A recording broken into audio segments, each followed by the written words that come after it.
We've all been told that great work speaks for itself, and there was a time where that was all you needed, but today, that's no longer true.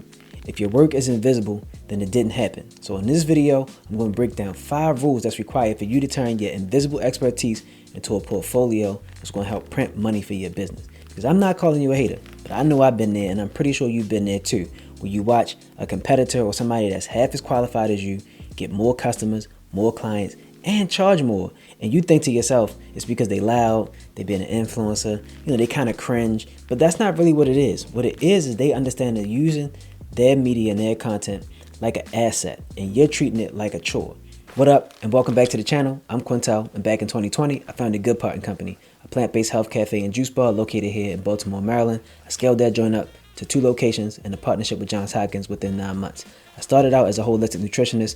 I had the certifications, I had all the books, all the recipes, all these things that I thought was giving me credibility. They gave me credibility, but they really didn't give me the look I was going for. They really just didn't get me customers because nobody really cared about my certifications. They didn't really feel connected enough to me, right? So I had to stop thinking like a certified nutritionist and start thinking more like a media company, specifically a founder-led media company. I learned a lot, and I learned these 5 rules. These are the things that I applied to help me really understand, like, oh, this is how I convert an audience into customers into clients, and then into fans, and really grow and build my business. So let's dive in. So these are the 5 rules you need to build authority through content. Rule number 1 is that your reach is greater than your Rolodex. Now see, back in the day, most people built their business on their Rolodex. They had a contact list, and those things are still valuable. And of course, people are always going to say your network is your network to apply. But I will tell you this one thing. Your Rolodex is finite. You can only scale so many phone calls, so many coffee dates where you can get in contact with people. And if people have to meet you to trust you, then you're going to be capped by time and energy. So you need digital assets that's going to show up and introduce you to people while you're asleep, while you're doing work, while you're doing other things. And that way they can get familiar with your business. Because you don't scale based on just who you know. You scale based on who knows you. Rule number 2 is all about inbound demand. It's about moving from hunting to being the hunted, right? You want to be in demand. You want to be popping. You want to control demand and supply.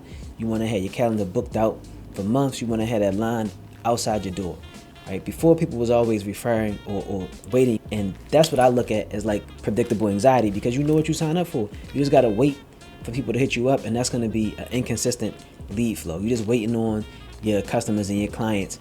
You waiting on that goodwill to build your business and feed your family. And that's just hoping that they're going to do that. And hope is not a strategy. I know you heard that before. Hope is not a strategy, okay? You want your phone to ring. You want your email buzzing. You want your DMs popping because people saw your content. They saw your video. They read your book. They downloaded something. Not because your client sent your number to the cousin and then they got the phone number wrong, so they had to hit you back, and all this back and forth waiting on referrals. No, you want inbound demand, and having a content portfolio is going to help you get that. Rule number 3 is visibility wins. This one is for all my purists out there, all of my craftsmen, my experts, my technicians. I get it. I understand the time you put in to be an expert in your field. But I'm going to be the one to tell you, better work does not mean you're going to get more business. Visibility means you're going to get more business. Right now, you are an invisible expert. You are showing up as a ghost online, and you need to make it obvious, right? Before, people would just believe if you just get better at your craft, you're going to get richer. Now, there is a certain amount of cachet that's going to come with that. There's some deal flow. There's some customers and clients that's going to come with that.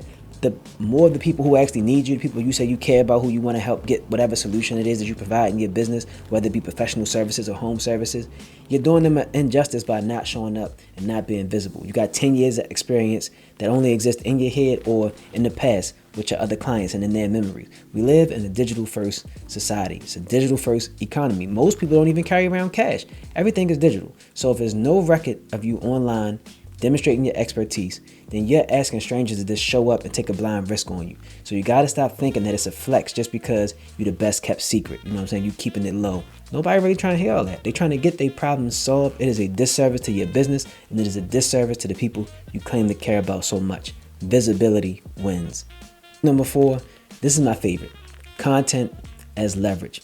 Content is not just about a vanity project, and it's really not a chore. It is leverage. You have to understand that content is an asset for your business. It works for you while you sleep. You really got to think about it like a brand representative just out there introducing your business to other people and proving why they should come and work with you in your business and let you be the one to get them the solutions and the results that they want.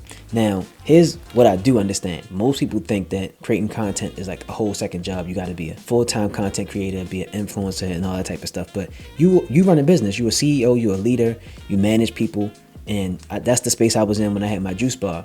Now, what I realized is that you don't just have to go create content. It's really just about documentation, right? You don't have time to be dancing on TikTok. You don't have time to do all of the things and chase all of the social media trends, but you do have time to record yourself doing your thing. You can record strategy sessions. You can just record yourself doing your SOPs for your business.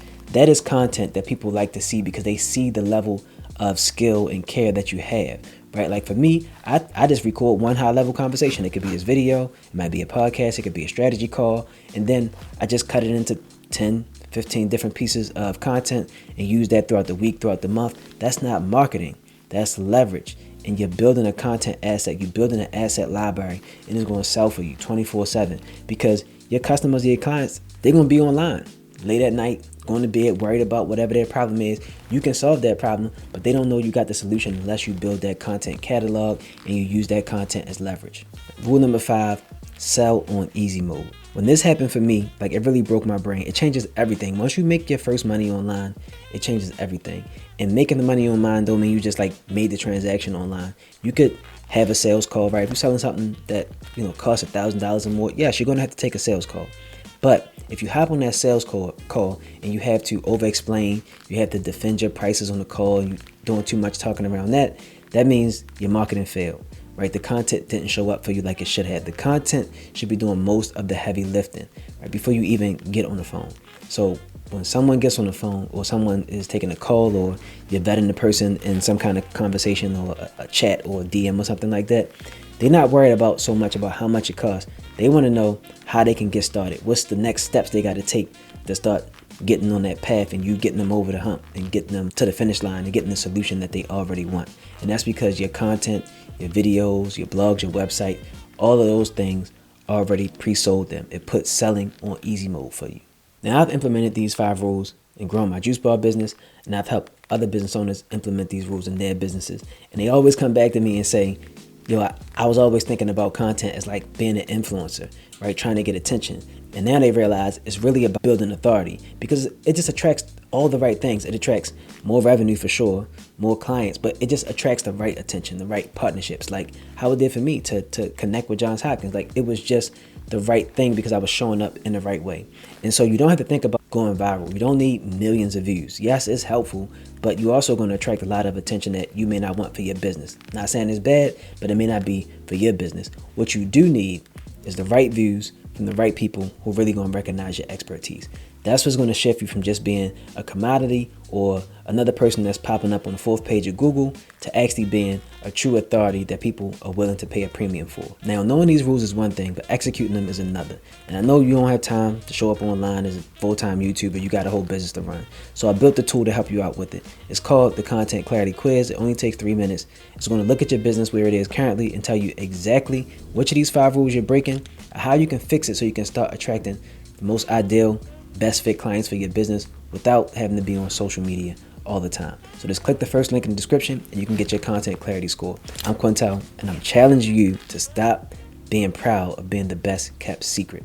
You need to grow your business and other people out there need you to help solve their problems. So click the like and subscribe if you appreciate this video, if you got some value from it, and I'll catch you in the next one.